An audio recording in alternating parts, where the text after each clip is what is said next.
السلام عليكم ورحمة الله وبركاته.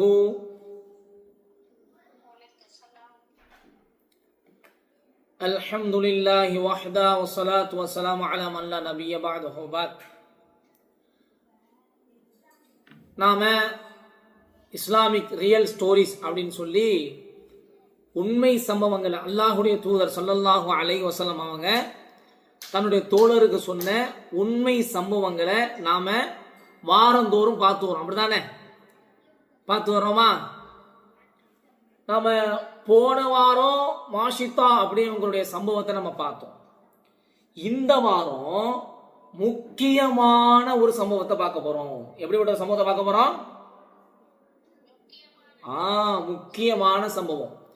நல்லா தூங்காம கேட்கணும். எப்படி கேட்கணும்? தூங்காம கேட்கணும். என்னன்னா, ஈ தெரியுமா? ஈ தெரியுமா தெரியாதா?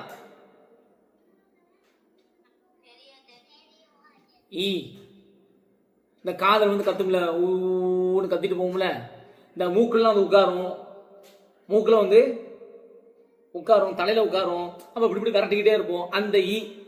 அந்த ஈனால ஒருத்தர் சொர்க்கம் போயிருக்கிறாரு, இன்னொருத்தர் நரகம் போயிருக்கிறாரு. அந்த ஈனால ஒருத்தர் எங்க போயிருக்கிறாரு சொல்லுங்க? அந்த ஈனால ஒருத்தர் எங்க போயிருக்கிறாரு? ஒருத்தர் சொர்க்கத்துக்கு போயிருக்கிறாரு, இன்னொருத்தர் எங்க போயிருக்காரு? நரகத்துக்கு போயிருக்கிறாரு. அது என்னங்க, ஈனால ஒருத்தர் சொர்க்கத்துக்கு போயிருக்கிறாரு, ஒருத்தர் நரகத்துக்கு போயிருக்கிறாருன்னா அது என்ன சம்பவமா இருக்கும்? நமக்கு ஆச்சரியமா இருக்கா இல்லையா? ஒரு ஈனால ஒருத்தர் சொர்க்கத்துக்கு போயிட்டாரா, ஒரு ஈனால ஒருத்தர் நரகத்துக்கு போயிட்டாரா? அப்படி என்ன சம்பவமா இருக்கும்? கவனிங்க, என்ன சம்பவம் நல்லா கவனமா கவனிங்க. ரொம்ப முக்கியமான சம்பவம். எல்லாருக்கும் நாமளும் கேட்டுட்டு அவங்களுக்கு என்ன செய்யணும்? எடுத்து சொல்லணும். சொல்வீங்களா? சொல்லணும் இன்ஷா அல்லாஹ். சரி பாருங்க, முன்னாடி ஒரு காலத்துல வாழ்ந்த ரெண்டு பேர், முன்னாடி உள்ள காலத்துல வாழ்ந்த ரெண்டு பேர், ஒருத்தர் ஈயுடைய அந்த ஈய காரணமா வச்சு ஒருத்தர் சொர்க்கத்துக்கு போயிட்டாரு, ஒருத்தர் நரகத்துக்கு போயிட்டாரு. சரியா? இப்ப நபிகள் நாயகம் ஸல்லல்லாஹு அலைஹி வஸல்லம் சொல்றாங்க, நம்முடைய நபி என்ன, நபி முகமது நபி ஸல்லல்லாஹு அலைஹி வஸல்லம் அவங்க என்ன செய்றாங்க சொல்றாங்க, முன்னாடி வாழ்ந்தவர்கள்ல ரெண்டு பேர்ல ஒருத்தர் ஈயுடைய காரணமா ஒருத்தர் சொர்க்கத்துக்கு போயிட்டாரு, நரகத்துக்கு போயிட்டாருன்னு சொன்னதுடைய நபி தோழர்கள், நபியுடைய தோழர்கள் இருக்காங்கல்ல, சஹாபாக்கள், நபி கூடவே இருப்பாங்கல்ல, அவங்க கேட்கிறாங்க, அப்படி என்ன சம்பவம் யார ரசூலல்லாஹ்? அப்படி என்ன சம்பவம்? அது எப்படி ஒருத்தர் நரகத்துக்கு போனார், ஒருத்தர் சொர்க்கத்துக்கு போனார், அது ஒரு ஈனால அப்படின்னு கேட்கிறப்ப நபிகள் நாயகம் ஸல்லல்லாஹு அலைஹி வஸல்லம் என்ன செய்றாங்கன்னா, இப்போ அந்த சம்பவத்தை சொல்றாங்க. இப்போ என்ன நடந்துச்சு, எதனால அவர் எதனால அந்த ரெண்டு பேர்ல ஒருத்தர் சொர்க்கத்துக்கு போனாரு, ஒருத்தர் நரகத்துக்கு போனார் அப்படிங்கிறத நபிகள் நாயகம் ஸல்லல்லாஹு அலைஹி வஸல்லம் அவங்க அழகா சொல்றாங்க. பாருங்க, அதாவது என்னன்னா, அந்த சமுதாயத்தை சார்ந்தவர்கள் என்ன செய்யறாங்கன்னா, அவங்க வழிபடுவதற்காக, வழிபடுவதுன்னா என்ன, நம்ம தொழுகிறோமா இல்லையா? அல்லாஹ்வுக்கு தொழுகிறோமா இல்லையா? அல்லாஹ் தொழுகிறோமா இல்லையா? தொழுகிறோமா இல்லையா? நாம தொழுகிற மாதிரி அவங்களுடைய கடவுளை, சிலைகளை அவங்க வணங்குறதுக்காக வேண்டி, சிலைகளை வணங்குவதற்காக வேண்டி, அதுக்கு வணக்க வழிபாடு செலுத்துவதற்காக வேண்டி, அல்லாஹ் தொழுகிற மாதிரி தொழுகிறதுக்காக வேண்டி என்ன செய்யறாங்க, ஒரு ஆலயம் கட்டுறாங்க, ஒரு பெரிய ஒரு ஆலயம் கட்டுறாங்க, பள்ளியாசம் மாதிரி கோயில் மாதிரி பெருசா ஒன்று கட்டுறாங்க. கட்டி அதுல சிலைகளை வைக்கிறாங்க. அதுல என்ன வைக்கிறாங்க? நிறைய சிலைகள், வணங்குறதுக்காக என்ன வைக்கிறாங்க? சிலைகளை வைக்கிறாங்க. சிலைகளை வச்சுட்டு அவங்களுக்கு ஒரு ரூல்ஸ் இருக்கு. ரூல்ஸ் இருக்குன்னா அவங்க காலங்காலமா பின்பற்றி வரக்கூடிய ஒரு வழிமுறை. காலங்காலமா அதை செஞ்சுக்கிட்டு வராங்க. அவங்க முன்னாடியிலேருந்தே செஞ்சுட்டு வராங்க. எப்பயிலேருந்து செஞ்சுட்டு வராங்க? முன்னாடியிலேருந்து, அப்பையிலேருந்து என்ன செய்யறாங்க? ஒரு விஷயத்தை செஞ்சுக்கிட்டு வராங்க. என்னன்னா, யாராவது அவங்களுடைய அந்த வழிபாடு தலம் இருக்கா இல்லையா, அந்த சிலைகள் வச்சிருக்காங்களா இல்லையா, அதை யாராவது கடந்து போகணும்னு சொன்னா அந்த சிலைக்கு பலி கொடுத்துட்டு தான் போகணும். யாராச்சும் பலி கொடுக்கணும். பலி கொடுக்கறதுனா என்ன, யாருக்காச்சும் தெரியுமா? வெட்டுறது. ஆடு மாடு கோழிலாம் வெட்டுவாங்களா இல்லையா, பலி கொடுக்கறது. அந்த மாதிரி எதையாச்சும் பலி கொடுத்துட்டு தான் போகணும். எதையாச்சும் என்ன செஞ்சுட்டு தான் போகணும்? பலி கொடுத்துட்டு தான் போகணும் அப்படின்னு ஒரு ரூல்ஸ் வச்சிருக்காங்க. யார் அதை செய்யறதுக்கு மறுக்கிறாங்களோ, செய்ய மாட்டேன் அப்படின்னு சொல்றாங்களோ, அவங்கள கொன்றுவாங்க. அவங்கள என்ன செஞ்சிருவாங்க? கொன்றுவாங்க. கொன்றுவாங்கன்னா என்ன அர்த்தம்? சாவடிச்சிருவாங்க. இப்ப எல்லாரும் பயப்படுவாங்களா, பயப்பட மாட்டாங்களா? பயப்படுவாங்க. அப்போ யாரெல்லாம் அந்த வழிபாட்டு தலத்தை அவங்க சிலையை கடந்து போகணும்றாங்களோ அவங்க எல்லாம் என்ன செய்யணும்? அந்த சிலைக்கு பலி கொடுக்கணும். எதையாச்சும் பலி கொடுக்கணும். இல்லைன்னா என்ன செஞ்சிருவாங்க? அவங்கள கொன்றுவாங்க. இப்ப என்ன செய்யறாங்கன்னா, 2 பேர், அந்த சமுதாயத்தை சார்ந்த 2 பேர் என்ன செய்யறாங்கன்னா, நேரா போறாங்க. அந்த இடத்த கடந்து போகும்போது அந்த மக்கள் அவங்கள பிடிச்சிட்டாங்க. அந்த மக்கள் என்ன செஞ்சிட்டாங்க? அந்த 2 பேரும் என்ன செஞ்சிட்டாங்க? பிடிச்சிட்டாங்க. பிடிச்சி, நீங்க இப்படியே போகணும்னா எங்களுடைய சிலைக்கு நீங்க என்ன செய்யணும்? பலி கொடுக்கணும். இல்லைன்னா உங்களை நாங்க விட மாட்டோம். அப்படி 2 பேரும் என்ன செஞ்சிட்டாங்க? பிடிச்சு வச்சுட்டாங்க. புரியுதா? பிடிச்சு வச்சதோட அவங்க 2 பேரும் சொல்றாங்க, பலி கொடுக்கணுமா?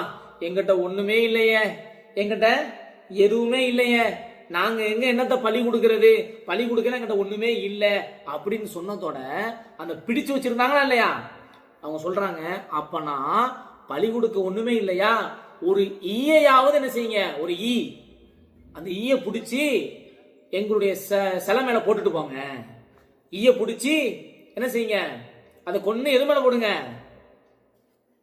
அந்த சிலை மேல போட்டுட்டு நீங்க போய்கிட்டே இருங்க. இல்லைன்னா விட மாட்டோம் உங்களை, இல்லைன்னா என்ன செய்ய மாட்டோம் உங்களை, விடமாட்டோம் அப்படின்னு சொன்னதோட ஒருத்தர் யோசிக்கிறார், ஈ தானே, என்ன தானே, ஈ தானங்க, உயிர் போயிடுமே, நம்ம ஈய கூட போடலாம், அவங்க என்ன செஞ்சுருவாங்க, நம்மள கொன்றுவாங்க.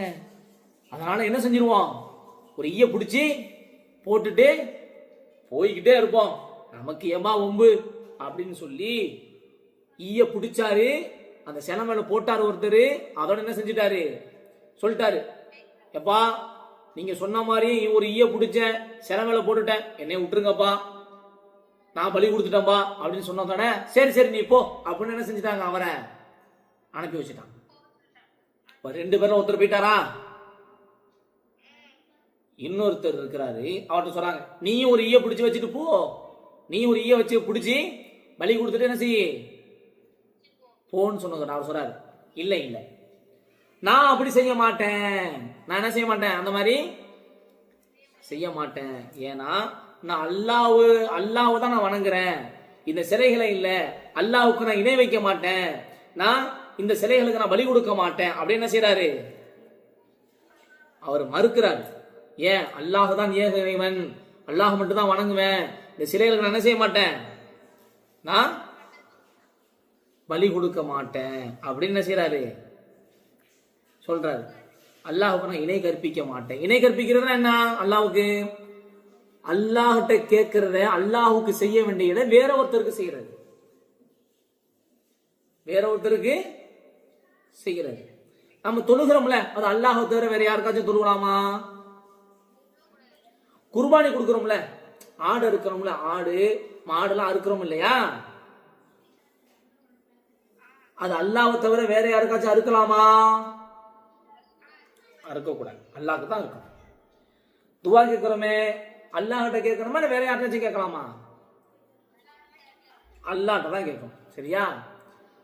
இப்போ அவர் சொல்லிட்டாரு, நான் என்ன செய்ய மாட்டேன், பலிலாம் கொடுக்க மாட்டேங்க, நான் அல்லாஹ்வுக்கு இணை வைக்க மாட்டேங்க, அல்லாஹ்வை தான் நான் வணங்குவேன் அப்படின்னு சொன்னதோட அவரை பிடிச்சி என்ன பண்ணுவாங்க?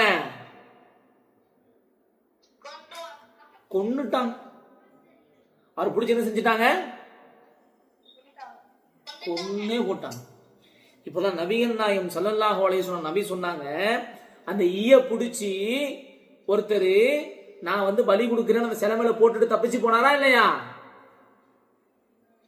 அவரு நரகத்துக்கு போயிட்டாரு. அவர் எங்க போயிட்டாரு? நரகத்துக்கு போயிட்டாரு.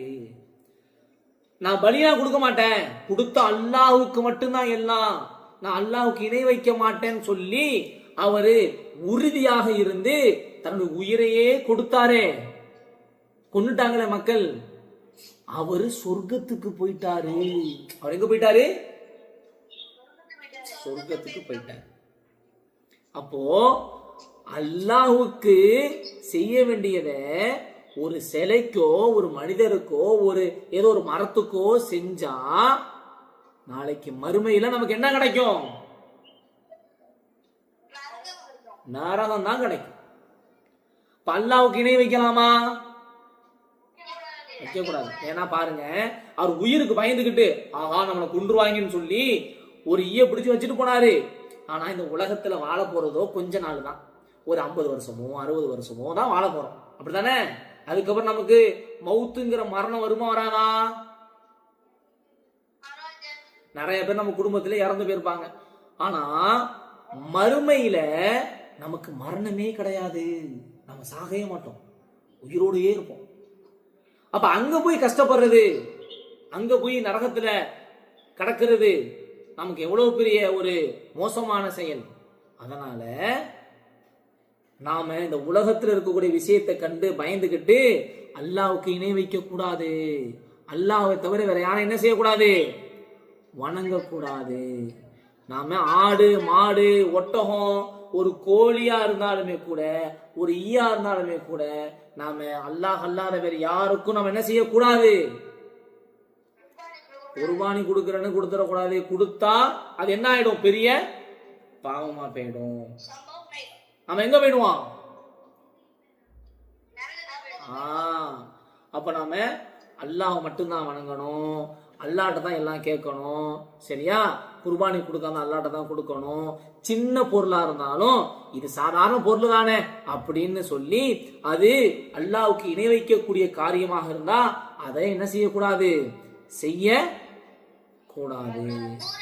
சொன்னது புரிஞ்சுச்சா எல்லாருக்கும்? சரி, அப்ப நம்ம நல்ல பிள்ளையா, அல்லாஹ்வை மட்டும் வணங்கக்கூடிய பிள்ளையா, உறுதியான ஈமான் உள்ள பிள்ளையா இன்ஷா அல்லாஹ் இருப்போமா? இன்ஷா அல்லாஹ் அப்படிப்பட்ட பிள்ளைகளாக நீங்களும் இருக்கணும். நம்முடைய குடும்பத்தை எல்லாரையும் அல்லாஹ் ரப்பல் ஆலமீன் என்ன செய்யணும்? உறுதியான பிள்ளைகளாக, அல்லாஹ்வுக்கு இணை வைக்காம சொர்க்கத்துல நபியோடு ஒன்னா இருக்கக்கூடிய பிள்ளைகளாக அல்லாஹ் நம்மளை ஆக்கி அருளணும் என்று நாம அதிகமாக அல்லாஹ்ட்ட துவா செய்வோம். போயிட்டு வாங்க. அஸ்ஸலாமு அலைக்கும் வரஹ்மத்துல்லாஹி வபரகாத்துஹு.